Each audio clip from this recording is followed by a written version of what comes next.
Hello friends, स्वागत है आपका कुकिंग स्टूडियो में। तो आज हम बनाने वाले हैं south Indian rasam recipe for cold and cough. तो आइए हम इंग्रेडिएंट्स देख लेते हैं। इसके लिए हमें चाहिए oil, mustard seeds, turmeric, hing, pepper seeds, coriander powder, cumin seeds, red chilli powder, dhania powder, ginger, salt, green chilli, red dry chilli, curry leaves, onion, tomato, tamarind और कोरिएंडर लीव्स। सबसे पहले हम एक पैन में 4 to 5 टेबलस्पून्स ऑयल डाल देंगे। इसके बाद हम इसमें डालेंगे 1 टेबलस्पून ड्राई और 1 रेड चिली। ये अच्छे से चल जाए उसके बाद हम इसमें डालेंगे 1 कप अनियन, जिंजर और गार्लिक।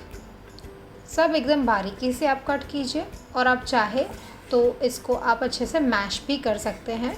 मैश्ड अनियंस, जिंजर और गार्लिक बहुत ही अच्छा रहेगा। अनियन एकदम डार्क ब्राउन हो जाए उसके बाद हम इसमें डालेंगे धनिया पाउडर, रेड चिली पाउडर, थोड़ी सी हल्दी और इसको मिक्स कर लेंगे। अब इसके अंदर हम डालेंगे टमाटो और करी लीव्स। इसके अंदर अब आप डाल दीजिए 3 to 4 कप्स ऑफ वाटर। आपको जितना ज़्यादा रसा चाहिए आप उतना ज़्यादा पानी डाल सकते हैं। इसी के साथ डाल दीजिए हींग और इसको मिक्स कर लीजिए। ये अच्छे से एक उबाल आ जाए उसके बाद आप इसमें डालिए 1 कप टैमराइंड वाटर यानी कि इमली का पानी। इसके लिए आपको इमली को गर्म पानी में सोक करके रखना होगा और करीबन 1 घंटे के बाद आप वो पानी निचोड़ कर इसमें डाल सकते हैं। अब इसमें डालेंगे सॉल्ट आप एज़ पर टेस्ट डाल दीजिए और आपके रसम को आप अच्छे से पकने दीजिए।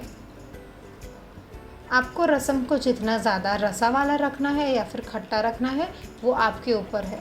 पर ये रेसिपी अगर आप बना रहे हैं तो आपके कोल्ड और कफ को झट से दूर हो जाना है।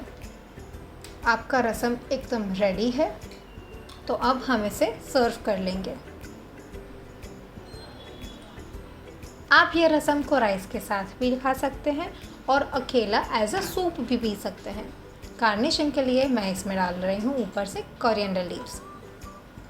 ये रसम एकदम अच्छा है, एकदम टेस्टी है और आपके कोल्ड और कफ को बहुत ही जल्दी ठीक कर देगा। आप ये रेसिपी को लाइक करें, शेयर करें और चैनल को सब्सक्राइब करें।